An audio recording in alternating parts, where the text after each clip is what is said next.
Bismillahirrahmanirrahim. Assalamu alaykum, hörmətli televizor görüşlər. İstiqlal gündəlik xəbərlərimizi görüşünlərini qızğın qarşılayırıq. Mən Abdullah Yalqın. Proqramımızda vətənimiz Şərq Türkistan və dünyada olub atqan gün tərtibdəki xəbərlərini huzurunuzda sunuşduruşumuz. Qənəmizdə diqqətinizlər ekranımız olsun. Türkiyədə Xitay virusu bilan qaza qılğucular soni 1006 ga yetdi. 10 aprel kech Türkiye Cumhuriyeti Səhiyyə Ministri Fahrettin Koca muxbirlarga axborot e'lon qilish yig'ini ochib, Turkiyada Xitoy virusi bilan qazo qilganlarning 1006 ga yetganligini e'lon qildi. Səhiyyə Ministri Fahrettin Koca Turkiyadagi Xitoy virusi bilan yuqumlanish ahvolini e'lon qilib, virus bilan yuqumlangan deb gumon qilingan 30864 kishini tekshirish orqali bir kun ichida 4747 kishining virus bilan yuqumlanganligining aniqlanganligini, bunun bilan Turkiyada Xitoy virusi bilan yuqumlanuvchilarning 47029 ga yetganligini, bir kun ichida yana 98 kishi qazo qilib, jami qazo qilganlarning 1006 ga yetganligini e'lon qildi. Səhiyyə ministri yana davolanayotgan bemorlar ichida tunugun 281 nafarining salomatligining asliga kelganligini, 1667 bemorning kesili og'ir ekanligini, yaxshilanayotgan bemorlarning soni kun sari oshayotganligini, kesili og'irlar qatoriga qo'shilgan bemorlar sonining tadrijiy tövəllashga boshlaganligini, Xitoy virusiga fursat yaratib bermaslik uchun uydan sirtqa chiqmaslik kerakligini bildirdi. Shundaqla tunugun kech soatlarda Turkiya Cumhuriyeti Ichki ishlar ministrligining qarornomasi bilan kech soat 12 dan boshlab 12 aprel yakshanba kech soat 12 gacha İstanbulni o'z ichiga olgan 30 cho'ng shahar va bir viloyatda 48 soat bo'yicha umumyuzlik ko'chaga chiqish cheklandi. Kök Hilal Cemiyeti yordam xizmatini davomlashtirmoqda.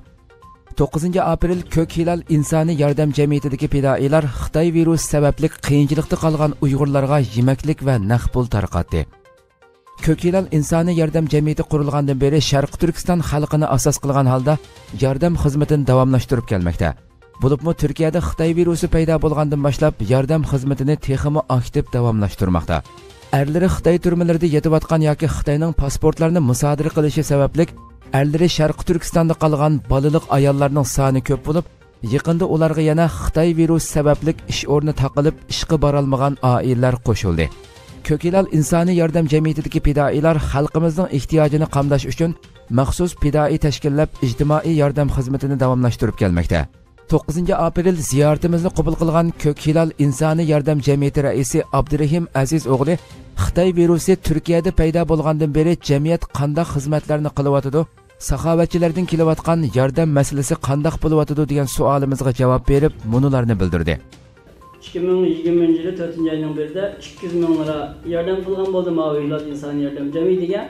Bunu 200 aileye 500 liradan azı 4-5 günden beri takip ediyoruz. Tabii yerimine takip olduk, yerimine takip bulamadık. Bunun sırtında yine başka kardeşlerimiz, bir kardeşimiz 30 bin lira 3. ayın 4. ayının 3'te. 3. ayının 28'de bir kardeşimizin 13 bin, bir kardeşimizin 8 bin, degende 20-25 bin lira pul kelgen oldu. Biz bunları ailelerge verip, çıkının tüyde ailelerge teslim kılıp ihtiyaçlık 7-8 balısı var, yeri yol dışı olmayan ailelerge bu tür halkımızın kılgan yardımını yine ihtiyaçlık halkımızga ulaştırgan bulduk. Abdurahim Aziz o'g'li yana Turkiyada Xitoy virusi tarqalgan 15 kun ichida 20 necha tonna yemaklikni ehtiyoji bor oilalarga tarqatib berganligini, kelayotgan yordamlarning hozircha xalqimizning ehtiyojidan chiqolmaydiganligini, saxovatchi qarindoshlarimizning Xitoy virusi mazgildagi jiddiy vaziyatda ko'plab yordam qilish orqali xalqimizning bu krizis mazgilidan xotirjam o'tib olishiga yordam qilishini umid qilganligini bildirdi. Xitoy telegraf shirkati Amerikada zarbaga uchradi. Fransiya xalqaro radiosining xabarida bildirilishicha, Amerika Adliya ministrligi 9 mart bayonot e'lon qilib, bir necha hukumat organi bilan birlikda Xitoy telegraf shirkatining tijorat ijozatnomasini bekor qilish haqida taklif sunganligini bildirgan. Adliya ministrligi bilan birlikda taklif sunganlardan yana Davlat bexatarlik idorasi, Davlat mudofaa ministrligi, Davlat ishlari mahkamasi va Savdo ishlari ministrligi qatorliqlar bor bo'lib, bular birlikda Amerika Federativ uchur aloqa komitetiga Xitoy telegraf shirkatining 2007 yili erishgan tijorat ijozatnomasini bekor qilishni talab qilgan. Adliya Ministerligi Xitoy telegraf şirketining davlat bexatarligiga ig'ir darajada qabul qilg'ili bo'lmaydigan tahdid elib kelganligini, shundaqla qonunga xilof qilmishlarining borligini bildirgan. Bayonotda Xitoy doiralarining qo'llashi ostidagi hakkerlarning telegraf shirkati orqali Amerikaga to'g'ri hujumi qo'zg'ashi va josuslik qilishi mumkinligi, ya'ni kelib telegraf shirkatining Amerikadagi ishlatuvchilarning uchurlarini qayerda saqlaganligini aniq oshkorlamaganligi, buningmi qonunga xilof qilmish ekanligi bildirilgan. Xitoy Tashqi ishlar ministrligi tunugun buningga norozilik bildirib, Amerikani savdo ishlarini siyosiylashtirdi deb aybladi.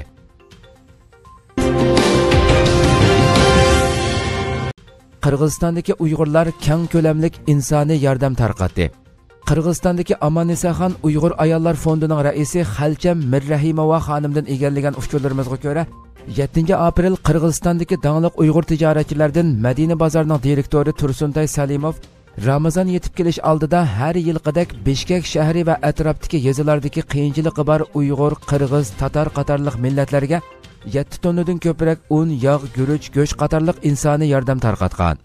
Egallashimizga yana Tursuntay apandi bu yil butun dunyoni qoplagan Xitoy virusidan mudofialanish uchun Qirg'iziston poytaxti Bishkek shaharlik hukumatga, soqchi organlarga iqtisodiy yordam va maska qatorliq tibbiy buyumlarni yordam qilgan.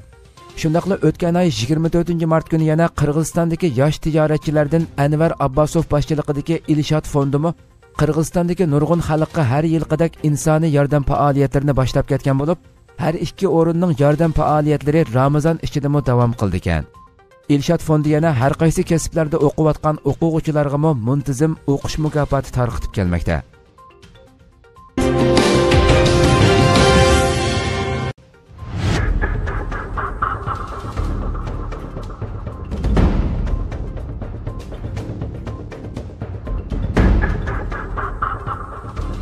Sharq Turkiston axborot agentligi tashviqot doirasini kengaytmoqda.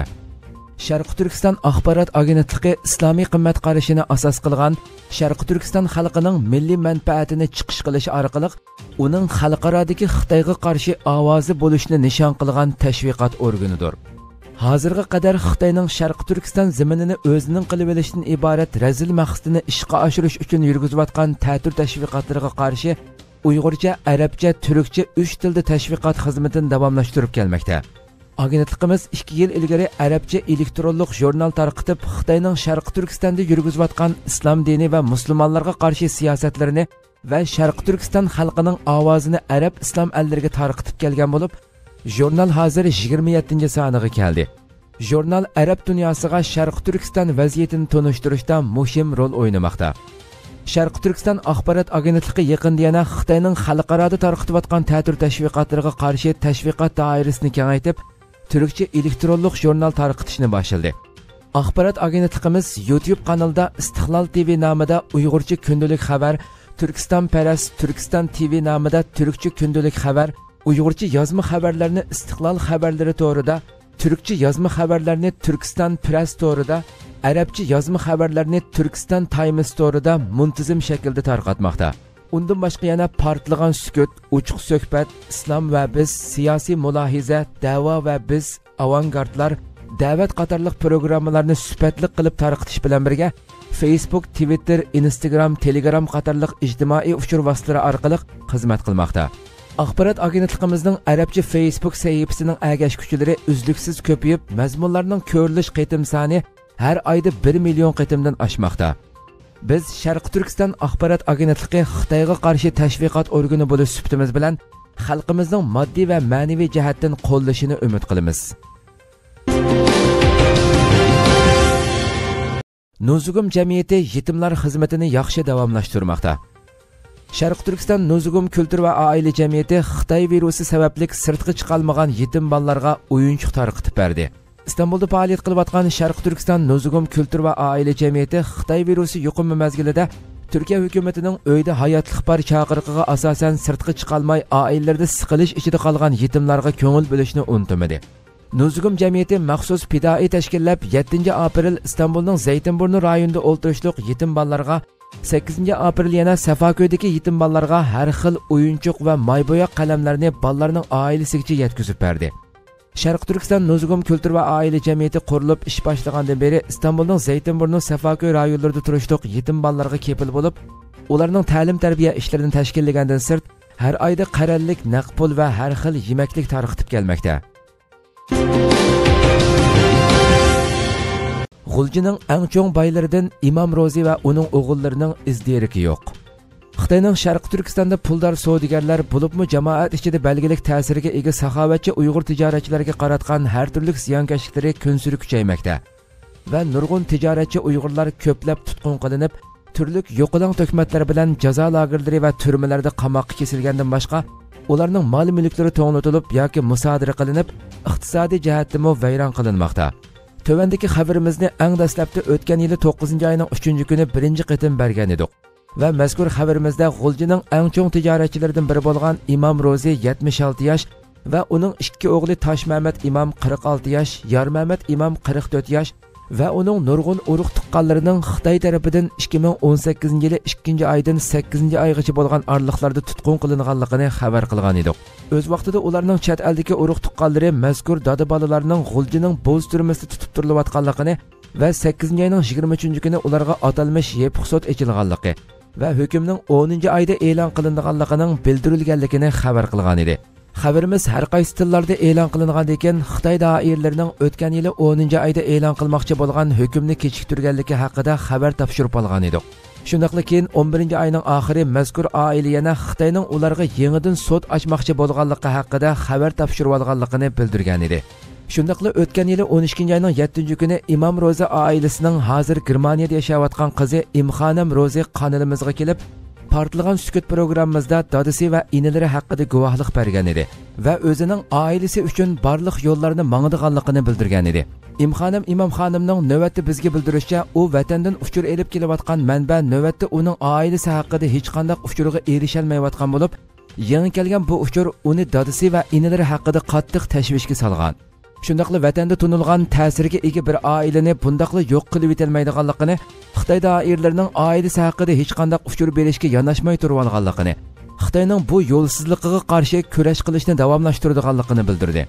Mazkur oila G'uljida tunilgan tijoratchi oila bo'lib, 20 yildan ko'proq vaqtdan buyon Qozog'istonga temir mahsulotlari eksport qilishda oldingi qatorda turib kelgan boylardan ekan. Qizining bildirishicha, Xitoy ularning millionlagan dollar qimmatidagi mol-mulkini to'ngiltib etgan bo'lib, ularning Xitoyning Uyg'ur puldorlarini va saxovatchilarini yo'qotish siyosatining qurboni bo'lib ketganligini aytdi. Va ular uchirgan bu nohaqchilikka qarshi chet ellarda oxirgacha kurash qilganligini bildirdi. Diniy zotni mashinasida elib mangan taksi shoferi 16 yil 8 oylik kesilgan. İnkaz qilinishicha, G'ulji shahar Xambing yesida o'ltirishliq taksi shoferi Shirali Mamateli 2018-yili 11-oyda tutqun qilingan va 6 oydan keyin 16 yil 8 oylik kesib etilgan.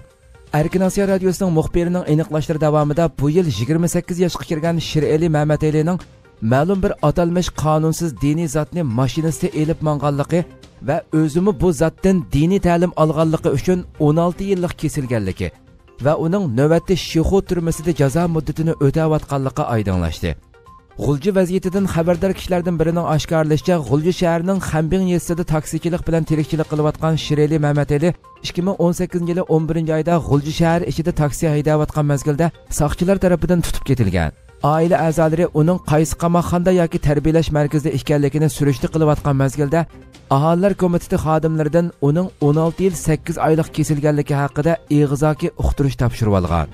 Xodimlar bu uqtirishni yetkazish davomida uning qonunsiz diniy ta'lim olganligi va qonunsiz to'plashib jamiyat tartibini buzgan va davlat bexatarligiga tahdid shakllantirganligini yetkazgan.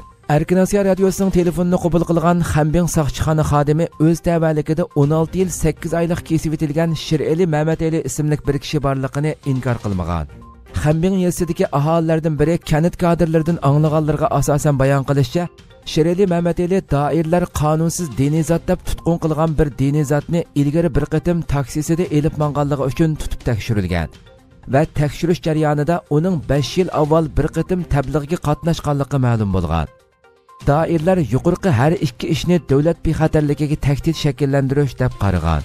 Vaziyatdan xabardor kishining bayon qilishicha, 4 va 6 yoshli ikki bolaning otasi bo'lgan Shirali Mamatelining tutqun qilinib 6 oyga yetmagan vaqt ichida uzun muddatli kesib etilishi uning oilasida og'ir parokandachilik paydo qilgan.